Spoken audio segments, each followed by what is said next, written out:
Assalamu alaikum, I'm Aisha and you're watching Samaa News. Here are today's headlines.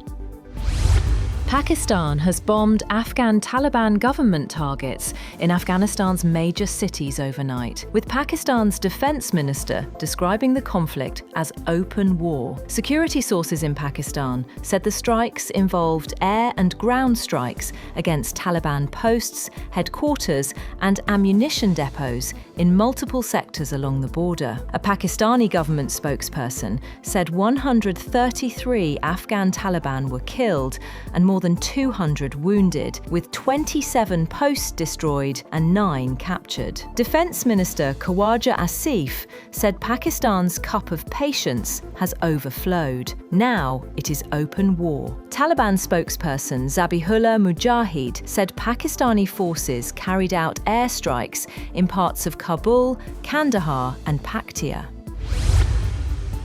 China has voiced serious concern over rising tensions between Pakistan and Afghanistan, urging both sides to exercise restraint and resolve their differences through dialogue and consultation. The Chinese Foreign Ministry said it is closely monitoring developments and is ready to continue playing a constructive role. A spokesperson said Pakistan and Afghanistan are close neighbours, adding that Beijing is closely watching the current situation and is deeply concerned about the escalation of the conflict. Moreover, Pakistan and Saudi Arabia have held high-level telephonic contact as regional tensions continue to draw attention. Deputy Prime Minister and Foreign Minister Ishaq spoke with Saudi Foreign Minister Prince Faisal bin Farhan bin Abdullah, discussing key regional issues and ways to reduce tensions. The call focused on important developments in the region and the broader security environment. During the call, the Pakistani and Saudi foreign ministers discussed ways to reduce tensions while safeguarding the region's security and stability. Meanwhile, Iran has stepped forward with an offer to mediate, urging both Pakistan and Afghanistan to resolve their differences through dialogue and cooperation. Iranian Foreign Minister Abbas Araghchi said Tehran is ready to provide all possible assistance to facilitate constructive engagement between Kabul and Islamabad. In a statement posted on X, Araghchi said Iran is prepared to help facilitate dialogue between Pakistan and Afghanistan. A blast and fire in a cafe have killed at least 7 people and injured 19 in Kazakhstan's northern town of Shchuchinsk. Local authorities said a 16-year-old girl was among the casualties, with as many as 13 still in hospital, but gave no further details.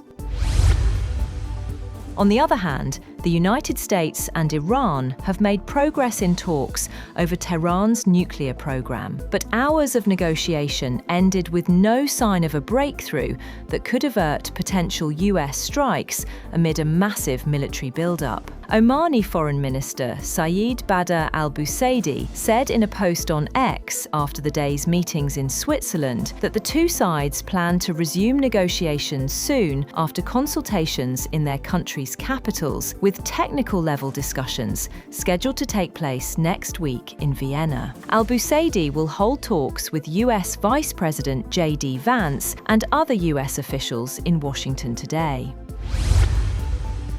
The European Union will fast-track the provisional application of its controversial free trade agreement with South America's Mercosur bloc. European Commission President Ursula von der Leyen says the move is aimed at securing a first-mover advantage, despite mounting political resistance within the EU. Lawmakers recently voted to challenge the agreement in the bloc's top court, a step that could delay its full implementation by up to 2 years.